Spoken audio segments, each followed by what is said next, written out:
Évangile selon Matthieu, chapitre 21.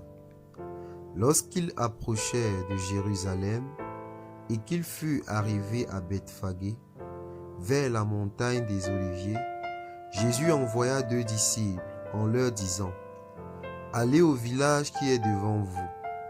Vous trouverez aussitôt une ânesse attachée et un ânon avec elle. Détachez-les, amenez-les-moi. Si quelqu'un vous dit quelque chose, vous répondrez : le Seigneur en a besoin, et à l'instant, il les laissera aller. » Or, ceci arriva afin que s'accomplisse ce qui avait été annoncé par le prophète.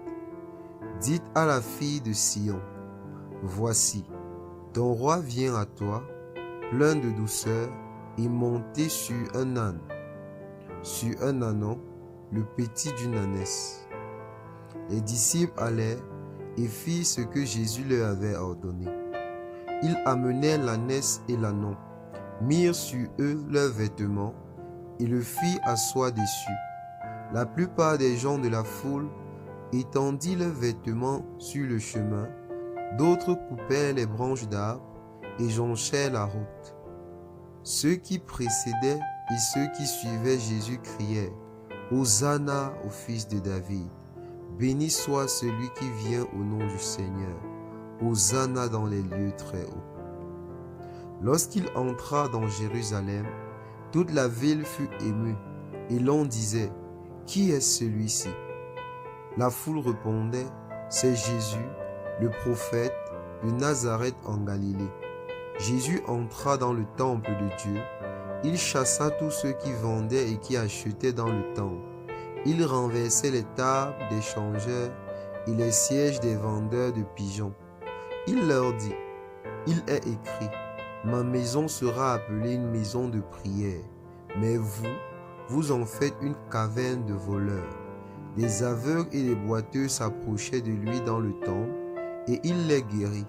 Mais les principaux sacrificateurs et les scribes furent indignés à la vue des choses merveilleuses qu'il avait faites. Et des enfants qui criaient dans le temple : Hosanna au fils de David. Il lui dit : entends-tu ce qu'ils disent ? Oui, leur répondit Jésus. N'avez-vous jamais lu ces paroles ? Tu as tiré des louanges de la bouche des enfants et de ceux qui sont à la mamelle. Et, les ayant laissés, il sortit de la ville pour aller à Béthanie, où il passa la nuit. Le matin, en retournant à la ville, il eut faim. Voyant un figuier sur le chemin, il s'en approcha, mais il n'y trouva que des feuilles, et lui dit : que jamais fruit ne naisse de toi. Et à l'instant, le figuier sécha. Les disciples qui virent cela furent étonnés et dirent : comment ce figuier est-il devenu sec en un instant ? Jésus leur répondit : je vous le dis en vérité, si vous aviez de la foi et que vous ne doutiez point, non seulement vous feriez ce qui a été fait à ce figuier, mais quand vous direz à cette montagne : ôte-toi de là et jette-toi dans la mer, cela se ferait. Tout ce que vous demanderez avec foi par la prière, vous le recevrez. Jésus se rendit dans le temple et, pendant qu'il enseignait, les principaux sacrificateurs et les anciens du peuple vinrent lui dire : par quelle autorité fais-tu ces choses ? Et qui t'a donné cette autorité ? Jésus leur répondit : je vous adresserai aussi une question, et, si vous m'y répondez, je vous dirai par quelle autorité je fais ces choses. Le baptême de Jean, d'où venait-il ?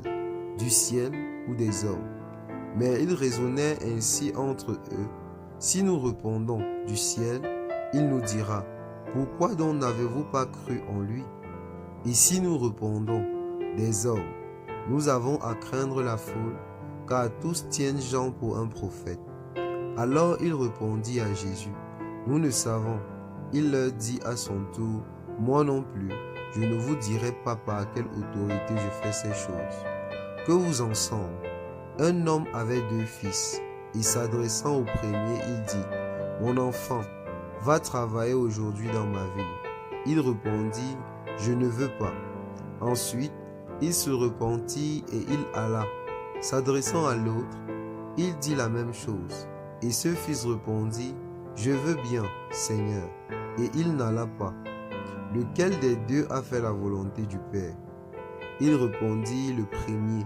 Et Jésus leur dit, je vous le dis en vérité, les publicains et les prostituées vous dévanceront dans le royaume de Dieu. Car Jean est venu à vous dans la voie de la justice, et vous n'avez pas cru en lui. Mais les publicains et les prostituées ont cru en lui. Et vous qui avez vu cela, vous ne vous êtes pas ensuite repentis pour croire en lui. Écoutez une autre parabole. Il y avait un homme, maître de maison, qui planta une vigne. Il l'entoura de haies, y creusa un pressoir et bâtit une tour, puis il la ferma à des vignerons et quitta le pays.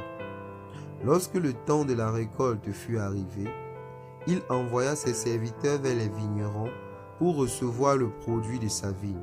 Les vignerons, s'étant saisis de ses serviteurs, battirent l'un, tuèrent l'autre et lapidèrent le troisième.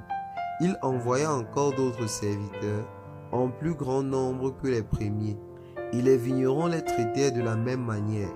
Enfin, il envoya vers eux son fils, en disant, « Ils auront du respect pour mon fils. » Mais, quand les vignerons virent le fils, il dit entre eux, « Voici l'héritier. Venez, tuons-le et emparons-nous de son héritage. » Et ils se saisirent de lui, le jetèrent hors de la vigne et le tuèrent. Maintenant, lorsque le maître de la vigne viendra, que fera-t-il à ces vignerons? Il lui répondit, il fera périr misérablement ces misérables, et il affermera la vigne à d'autres vignerons qui lui en donneront le produit au temps de la récolte. Jésus leur dit, n'avez-vous jamais lu dans les Écritures, la pierre qu'ont rejetée ceux qui bâtissaient est devenue la principale de l'angle. C'est du Seigneur que cela est venu, et c'est un prodige à nos yeux. C'est pourquoi, je vous le dis, le royaume de Dieu vous sera enlevé et sera donné à une nation qui rendra les fruits. Celui qui tombera sur cette pierre s'y brisera, et celui sur qui elle tombera sera écrasé. Après avoir entendu ces paraboles, les principaux sacrificateurs et les pharisiens comprirent que c'était d'eux que Jésus parlait, et ils cherchaient à se saisir de lui. Mais ils craignèrent la foule parce qu'elle le tenait pour un prophète.